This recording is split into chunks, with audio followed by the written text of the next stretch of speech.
Okay. All right. Hey, everybody. This is Rustin Rose with Metalholic Magazine and Metal Nation Radio. And with us today, lazing on a Sunday afternoon, the amazingly talented, incredible Leather Leone of Chastain. How are you doing? What an introduction. Thank you. Absolutely. Well, this has been a really weird week. I want to talk about the new album, of course, We Bleed Metal, but I don't know about you, but with this whole thing with Paris happening this week, I've been a little out of sorts. How's that sort of impacted you? Absolutely. I'm sitting here now watching it about the strikes that are going on. And yeah, it is. I'm trying to rationalize it is the world that we live in now. I mean, here we are always in this country in our safe little, bubble where nothing ever happens. And it's really changing for sure. It's frightening is a wrong word, but it certainly gives you a sense of urgency in life. Absolutely. Well, and it's interesting because in light of Paris, it almost seems prophetic that the new Chastain album is called We Bleed Metal and addresses the unity of spirit that the metal community embraces. Yes.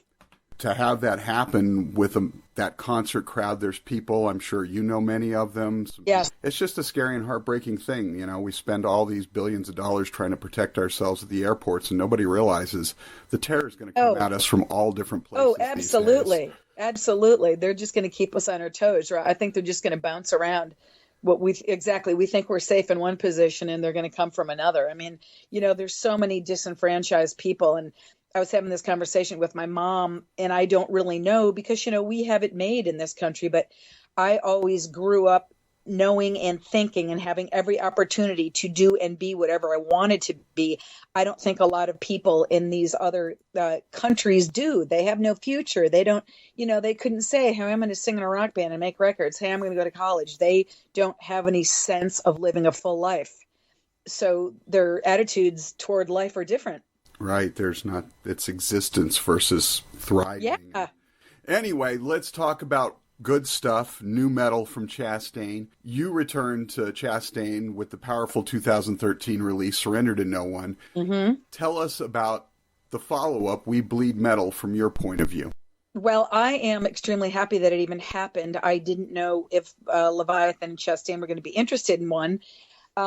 He really goes day to day with what he does. And we had written so many songs for Surrender to No One that I just assumed, we would record those. And it also had a lot to do with all of you great friends who supported Surrender to No One, that we could move forward and make another one. So actually what ended up happening is I was kind of walking on eggshells with him, insinuating about, let's do this and this song and this and this song.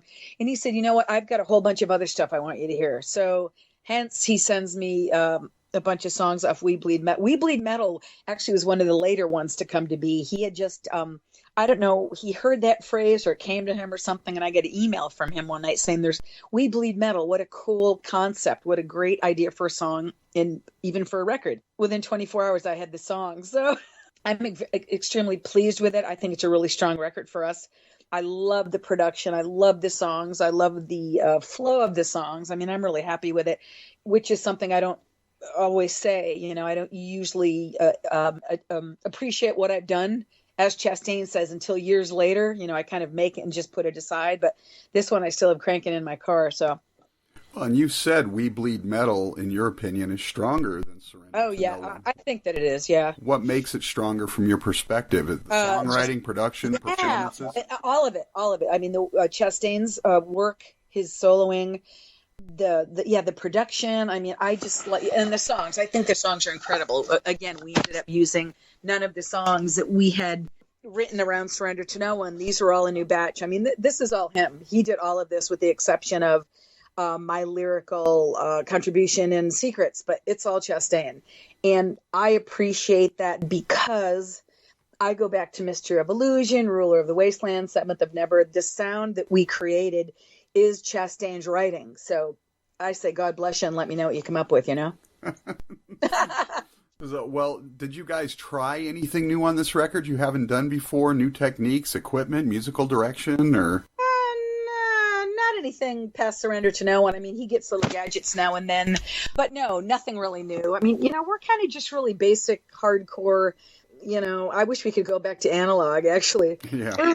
were really simple, nothing, no, just a lot of hard work and sweat and, rhythmic education on my end. And no, nothing that new that we haven't done before. Well, and you sounded fantastic on Surrender to No One, but Thank you. You really feel even more in the groove and more powerful on this record. Did it feel that way to you as well? Oh, absolutely. These songs came really naturally because I do everything by ear, unlike David Chastain. I heard everything properly. I mean, I can hear the energy in the record. I was, again, so excited to do this. And when I got out there in the studio, it just felt really, I think we hit a groove for sure. Chastain and I hit a groove, cobwebs were gone. And I just love this material. And when you love a song, it's easy to put it out there properly, which I think we really hit on this one. Well, let's talk about a few of the songs really quickly. I know we can't cover them all, but a couple of my favorites are Search Time for You, which has quite an Egyptian flavor to it that gave me some Dio chills. And even Secrets has a little bit of that Egyptian flavor, at least at the beginning. Yeah, doesn't it? Oh, I love what he was doing with that. Yeah. Thanks. So tell us about those two tracks, especially Secrets, because you said you were involved in the lyrical aspect of that one as well. Yeah, Secrets came about, he had the music. And I was sitting around one night about a year ago, because I live in California, so it's all the Illuminati stuff that goes around. I'm like, what exactly is this? So I just started reading about it, and there was some special on it. So that's all just kind of about Illuminati and whatever people believe in, and they go on these paths. But it's, whatever you believe in, God bless you.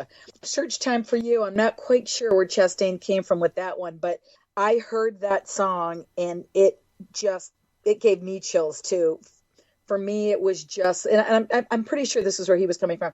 It's just maybe all our past lives, and I'll be searching for something. And for me personally, when I read that, it was me kind of always searching for, I don't know, the great accomplishment, for who you're supposed to be. It made me think of a conversation that I had with Dio when I was really young, and I said to him, how do you do this? How do we all listen to you and we get this sense of magical light? How does that happen? And he said to me, you will find it eventually. It's something that you have to find. He called it peace of mind. I wrote something in this Life Off Shockwaves about it. He said, you'll find it. You'll get older. You'll figure it out. You will find how you're supposed to be saying something and when to say it. And that's what I thought, that I've just been searching and searching. So it's kind of basic stuff, but Search Time for You came out really great. When I first heard that, I said to Chastain, I think you wrote another Angel of Mercy. Well, it's interesting you mentioned that. As we get older, he's right. We get this wisdom that seeps into everything we do. Of course, the flip side of that is you can go to bed and wake up with a broken neck just from sleeping on it wrong. Age, I tell you. So, no, how true is that? I know. I just wiped out going to my car. I walked out of the bank, and the big cement pylons that you park your front tires in front of. I was going in the car. Someone said, "Hey, Leather," and I looked to the right, and I wiped out on the left. And oh my God, my ribs! I mean, I feel like we don't rebound as quickly as we used to. No, we don't. I just laid there for a minute, going, "Am I dead?" What? Now, as you already said, David is essentially the songwriter. Yes. So that means you can also appreciate the songs from the perspective of a fan. Are there one or two tracks on this record that really stand above the others for you that are, or should I say, resonated more with you maybe? Yes, Against All the Gods is like my favorite. I love that song so much. And it's funny, in between interviews, I actually emailed him because I wanted to make sure I got it properly. He wrote it about anti-religion, especially with all this para stuff going on, and about anti-religion, anti-belief, all of that stuff. So, but again, that harmony that I heard against all the gods, I just love that song. I just think it rocks. It just haunts me in some way. Now, David suggested that We Bleed Metal is his most shred-tastic, his word, album since the 7th of Never. You get to hear all the stuff he does. Did you agree with that? I did. Absolutely. Because in between records, I was saying to him, people really want to hear you shred a little bit more. Surrender to No One, I think, he took a different approach. I mean, he's so talented, he can do what he wants. But people were wanting that Chastain shred. Oh, yeah, he shredded in this one. I mean, All Hail the King and God, I can't think of the solo that I really like now, but yeah, he's just ripping, and I agree, because he always says to me, musically, Seventh Endeavor was a really great accomplishment for him, and to my ears, he kind of always sounds the same because I like what he does, and I know he's an incredible talent.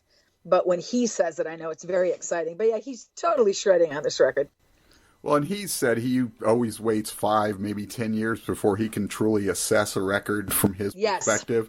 Yes. Most artists always think their current record is their best. What about you? Because you've said that this album is stronger than the last one. I usually, I'm kind of in the middle. I usually make something, and then I don't listen to it because I don't like it. I just go, oh, shit, I should have done this. So it's unbelievable to me to still be playing this in my car. Yeah, I really like it. The only other record I did that with probably was, of course, I was extremely excited about Mystery of Illusion because it was my first big record. Right. So I listened to that a lot, and I remember liking Shockwaves a lot when I first did it, but nothing usually sticks with me that much. So this one's really exciting for me. Well, and speaking of past records, Dive Bomb reissued deluxe versions of Seventh of Never and The Voice of the Cult. Remastered bonus material. What can you tell us about those reissues? They sound incredible, and I actually just got my copies of those, and the booklets, the time and the energy that Matt at Dive Bomb put into those, they're great. He just made it more exciting for the buyer, something to look at, something to read. I think they did a really, really good job, and I forgot how good some of those songs were. My attitude about records is that I think we definitely hit once a record. There's always 1 or 2 songs where I go, damn, and I got to relive that. The songs change all the time, what I think, damn, but it was good to hear them again.